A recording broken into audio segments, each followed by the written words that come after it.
आंदोलनाला येणाऱ्या लोकांना सुद्धा अडवलं चाललंय. दादा, तुमचे जे लोक यायला लागले ते निवेदन मागायला यायला लागलेत. निवेदन मागायला ही काही बसलेली नाही. दादा, तुम्हाला विनंती आहे, दादाच्या कामाचा वादा अख्खा महाराष्ट्र नाही, मला वाटतंय भारत देशामध्ये पण आहे काही. पण तुम्ही या लाडक्या बहिणी योजना नुसत्या काढण्यापेक्षा लाडक्या बहिणीला न्याय देण्यासाठी बीड जिल्ह्यामध्ये या मीडियाच्या माध्यमातून जर बघत असाल तर खरंच विनंती आहे तुम्हाला की ज्या बहिणीचा उन्हाळा झालेला आहे तर तिला आज पावसाळ्यात बसायची वेळ आलेली आहे. गेले 2 तास झाले भगिनी पावसात दिसतीये.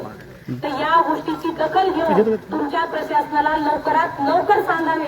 निवेदन मागण्यासाठी न पाठवता त्यांच्या ज्या मागण्या आहेत आरोपींना तात्काळ अटक करायच्या आणि एसआयटी स्थापन झाली आहे, पण त्यांनी जे 2 अधिकाऱ्याची मागणी केलेली आहे तर त्या मागण्या त्यांच्या मान्य व्हाव्यात असं त्यांना लेखी पाहिजे. तर ते लेखी देण्यासाठी तुमचं प्रशासन पुढे यावं, अन्यथा इथून कुणीही उठायला तयार नाहीये.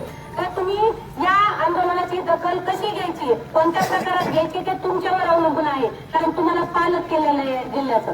तर पालकमंत्री आहात तर पालकासारखे राहा आणि तुम्ही या दीनदुबळ्यांना न्याय देण्यासाठी आता सतर्क होणं गरजेचं आहे.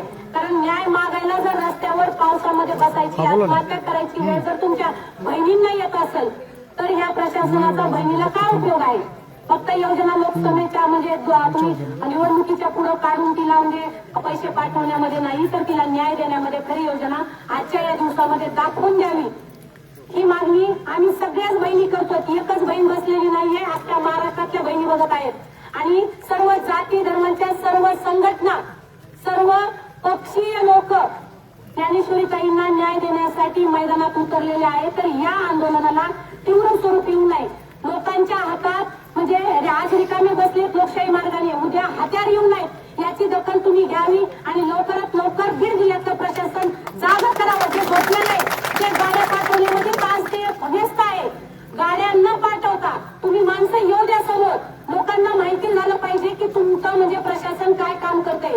आज पोलीस लोकांना हे जर पोलीस प्रशासन 20-21 महिने जर ताईला न्याय देण्यासाठी जर पळाला असतं तर खरंच त्यांच्या अख्ख्या महाराष्ट्राने कौतुकाची थाप टाकली असती आणि आम्ही लाडक्या बहिणींनी येणाऱ्या राखी पौर्णिमेला त्यांच्या बरोबरच रक्षाबंधन केलं असतं. पण बीड जिल्ह्यामध्ये यावर्षी रक्षाबंधन करण्याची म्हणजे इच्छाच राहिली नाही पोलीस प्रशासनाबरोबर. कारण मी रक्षाबंधन साजरं करते, पण यावर्षी असं वाटतंय की प्रत्येक गोष्टीला आम्हाला संतोष अण्णाच्या प्रकरणामध्ये सुद्धा आम्हाला 18 तास आम्ही रस्त्यावर होतो. त्यावेळेस कुठंतरी थोडीशी लिंक लागली, त्याच्यामध्ये पण आम्हाला 12 भानगडी करून ठेवल्या होत्या. कारण अर्ध्या रात्री करायची वेळ आली. कशासाठी आली? त्या पोलीस प्रशासनासाठी आली. आणि त्यावेळेसही त्यांनी आम्हाला 2 दिवस असंच खेळवत बसवलं होतं.